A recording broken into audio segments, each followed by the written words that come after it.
Hello guys, my name is Shakir Hussain। Security in iOS application series में आपका स्वागत है। आज हम सीखेंगे किस तरह से अपने पासवर्ड को हम सिक्योर करते हैं इन अलर्ट व्यू। अलर्ट व्यू का मतलब ये होता है अथेंटिकेशन में जब हमारे पास कोई लॉगिन फॉर्म नहीं होता है, हमें बीच एप्लीकेशन में कहीं पर यूज़र से स्पेसिफिक तौर पर हमें उसको अथेंटिकेट कराना होता है, तो हम उसको अलर्ट शो करते हैं और वहाँ पर उसकी यूज़र आईडी और पासवर्ड बताते हैं। यूज़र आईडी पासवर्ड उसमें हम डलवाते हैं और उसको अथेंटिकेट करते हैं। उसमें भी टेक्स्ट फील्ड लगती हैं, यूआई टेक्स्ट फील्ड लगती हैं उसमें भी। और उस यूआई टेक्स्ट फील्ड को हम कैसे लगाते हैं अलर्ट व्यू के अंदर और किस तरह से उसको सिक्योर करते हैं, हम ये इसमें देखेंगे। क्लिक करते हैं इस पर सिक्योर पासवर्ड इन अलर्ट। यहाँ एक स्क्रीन है, ये सिंपल इसमें बटन लगा रखा है मैंने। यहाँ पर जब भी मैं इसको क्लिक करूँगा तो एक अलर्ट शो होगा। यहाँ पर ये अलर्ट बनाना है हमें। ये अलर्ट हमारा कैसे बना है हमें ये देखना है। लॉगिन इसका टाइटल है, प्लीज़ एंटर लॉगिन डिटेल, ये इसकी मैसेज है। और इसमें यूज़र आईडी पासवर्ड सेम बिल्कुल जैसे हमने पहले लॉगिन फॉर्म में करते हैं उसी तरह से। बट डिफरेंट क्या है, वो लॉगिन एक फॉर्म स्क्रीन पर होता है, ये एक अलर्ट के रूप में होता है। मगर अलर्ट में लगाना थोड़ा अलग होता है, और क्योंकि इसमें कुछ मेथड्स होते हैं उसके थ्रू लगाते हैं, क्योंकि ये यूआई के थ्रू नहीं लगता है तो हम इसके लिए कोड पर चलते हैं। ये स्क्रीन का नाम है login by alert view controller. Class level पर इसका स्कोप रखा है और लॉगिन अलर्ट व्यू कंट्रोलर का एक हमने वेरिएबल बनाया है। सिंपली हमने जैसे हम कन्फिगर करते हैं यूआई को, इसमें यूआई कन्फिगर किया है और यूआई कन्फिगर करके यहाँ पर हम सेटअप कर रहे हैं login setup login alert. Setup पे चलते हैं। सबसे पहले हमने इसमें यूआई अलर्ट कंट्रोलर बना रहे हैं। यूआई अलर्ट कंट्रोलर बनाने के लिए इसका मेथड कॉल किया है हमें यूआई अलर्ट कंट्रोलर का। उसमें हमने टाइटल दिया है, मैसेज दिया है और उसका टाइप बताया अलर्ट, इसका टाइप क्या है स्टाइल का, क्योंकि यूआई अलर्ट से ही हमें स्टाइल शीट बनती है और इससे ही हमें अलर्ट बनता है। ठीक है, इसलिए हमें इसको बताया अलर्ट बनाना है इसको। अब उस अलर्ट के अंदर हमें टेक्स्ट फील्ड कैसे लगाते हैं, वो अलर्ट यूआई अलर्ट कंट्रोलर के पास एक मेथड होता है ऐड टेक्स्ट फील्ड। हम इसका फंक्शन कॉल करते हैं तो हमें इसमें एक कॉल बैक मिलता है। कॉल बैक मतलब क्लोजर मिलता है।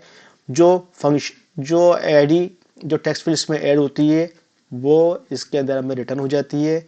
वहाँ पर इसको हम प्लेस होल्डर लगा सकते हैं, जो भी हमें इसको हैंडल करनी होती है कर सकते हैं।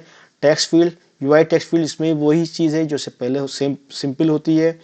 उसके अंदर उसकी is secure text entry by default false ही होती है। तो हमें यूज़र आईडी के बेस पर हम यहाँ यूज़र आईडी बता रहे हैं।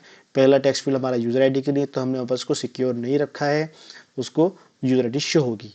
दूसरा हम टेक्स्ट फील्ड ऐड करते हैं यहाँ पर। उसमें दूसरी टेक्स्ट फील्ड हमें ये एक फंक्शन है यूआई अलर्ट कंट्रोलर का, वो जितनी हम ऐड करेंगे उतना ऐड कर देगा, एक दो तीन जितनी चाहे आप कर सकते हैं। ठीक है, अब इसमें हमने पासवर्ड की नहीं करा है, तो पासवर्ड के लिए भी उसने हमने जो मैं टेक्स्ट फील्ड ऐड करी है उसने हमें रिटर्न की है क्लोजर के अंदर। उसमें हमने उसकी जो इस सिक्योर टेक्स्ट एंट्री है उसको हमने ट्रू कर दिया है और इसे यहाँ पर डाल दिया उसका प्लेस होल्डर जो उसको यूज़र को शो हो जाए। यहाँ पर उसको एंटर पासवर्ड करना है, ऊपर एंटर यूज़र आईडी करनी है। फिर इसके साथ हमें दो बटन हमें लगाए हैं जो हमें स्क्रीन पर दिखाई दे रहे हैं, कैंसिल और लॉगिन। तो ये यूआई अलर्ट एक्शन में आते हैं। पहले हमें इसको क्रिएट करना पड़ता है और फिर उसको हमें अलर्ट व्यू का ऐड करना पड़ता है। जब इसमें हम अलर्ट ऐड करते हैं पहले बनाना पड़ता है। क्रिएट किया, क्रिएट के साथ हमने इसको नाम दिया कैंसिल, उसका टाइप दिया स्टाइल कैंसिल। इसके अंदर ये बनाया है, इसके अंदर ये हमारा कैप्चर लिस्ट है जिसको हमें ब्लॉक, क्योंकि क्लोजर है, क्लोजर के अंदर हमें कोई भी मेंबर वेरिएबल यूज करना होता है या फंक्शन जो कॉल करनी होती तो उसके थ्रू ही करते, नहीं तो अदरवाइज हमारी रिटर्न साइकिल बन जाती है और फिर ये मेमोरी से डीएलोकेट नहीं होता है, इसलिए हम उसको कैप्चर लिस्ट यूज करनी पड़ती है। यहाँ पर हमने क्लियर टेक्स्ट फंक्शन कॉल किया है जैसे हमने नॉर्मली किया था। ये हमारा क्या है हम बाद में बताएंगे इसको क्या होता है। फिर इसके अंदर हमने लॉगिन का फंक्शन बनाया, इसमें लॉगिन का क्रिएट किया, यहाँ पर भी इसको हमने यूज़ किया। और यहाँ पर हमने लॉगिन के लिए, अब लॉगिन का फंक्शन कर रहे हैं तो हमें उसकी टेक्स्ट फील्ड को कैसे एक्सेस करें। अब जो भी हमने इसके अंदर फंक्शन ऐड किया है, टेक्स्ट फील्ड ऐड किए हैं, तो वो जाकर यूआई कंट्रोलर के पास एक एरे में स्टोर हो जाती हैं। जो पहली की टेक्स्ट फील्ड है वो 0 इंडेक्स पर होगी, दूसरी 1 पर होगी, एंड सो ऑन n-1 तक ऐसे चलता रहता है। तो हमें इसका आप यहाँ पर लॉगिन क्लिक पर हमें यह एक्शन वाला मिलेगा, तो हम लॉगिन पर हमें चेक किया। पहले इसको ये हमारा ये जो बनाया था ये ऑप्शनल था, ऑप्शनल के लिए हमें पहले इसको मैंडेटरी बनाया, इसको एक्सेस किया।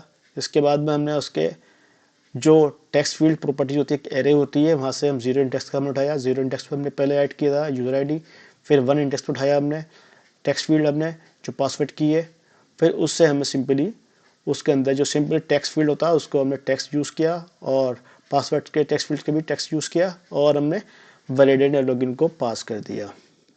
और नीचे आके हमने ये कॉल बैक पे हो रहा है, ये एक्शन होगा, जो एक्शन के कलर आएगा वो कॉल बैक है। ये इन दिखाई दे रहा है, इनका मतलब यहाँ पर कॉल बैक आ रहा है। ये कॉल बैक जब फंक्शन पे क्लिक करेंगे, जब लॉगिन पे क्लिक करेंगे तब आएगा। ये अभी तो एग्जीक्यूट नहीं होगा, जब क्लिक होगा तब एग्जीक्यूट होगा।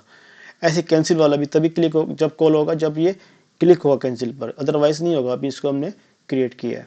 नीचे आ जाते हैं। अब यहाँ से हमने शो अलर्ट करा, ये हमारा बनाया हमने। क्लिक पर रखेंगे सबसे पहले शो अलर्ट पर, तो हमारा ये एक्शन है। यहाँ से हमने एक फंक्शन कॉल किया है show login alert. Show login alert यहाँ पर आता है, ये क्लिक करेगा इसे। इसको प्रेजेंट करने का तरीका होता है अलर्ट को, यहाँ पर हमने प्रेजेंट किया है और अलर्ट को प्रेजेंट कर दिया है। जैसे अलर्ट को प्रेजेंट करेंगे तो हमारा ये सेटअप तो कर चुके सारा, हम ये पूरा बना चुके हैं इसको, क्योंकि हमने इसको वेरिएबल बनाया क्लास स्कोप के अंदर, तो इसको बना चुके हैं। अब इससे शो हो जाएगा, जब शो हो जाएगा तो हमें अलर्ट दिखने लगेगा। जैसे क्लिक करेंगे उस पर एक्शन वो आ जाएगा।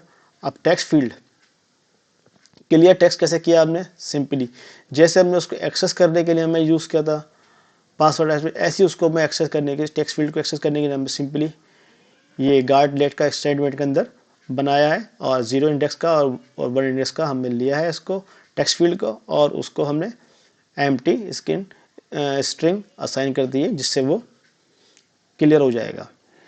अब देखते हैं एक बार रन करके,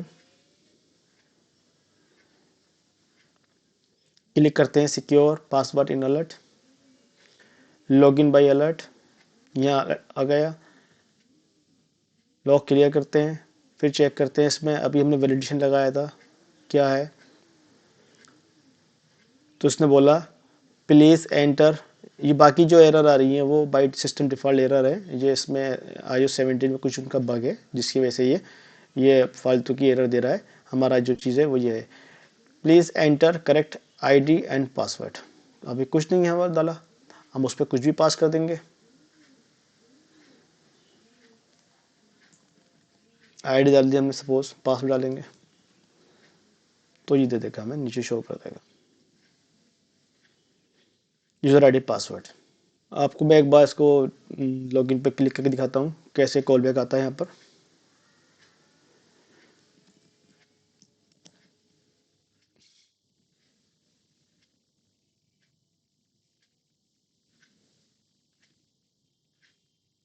ये कॉल बैक आया, लॉगिन में क्लिक किया तभी इसके अंदर इस कॉल बैक आया। ऐसे कैंसिल के अंदर आता है, ऐसे इसके अंदर हम चलेंगे, ये चेक करेगा और ये वैलिड डेवलप फंक्शन कॉल कर देगा।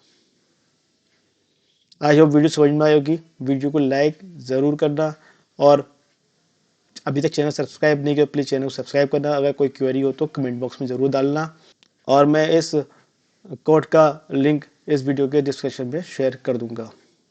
दूसरी वीडियो लेकर आएंगे, तब तक के लिए अलविदा।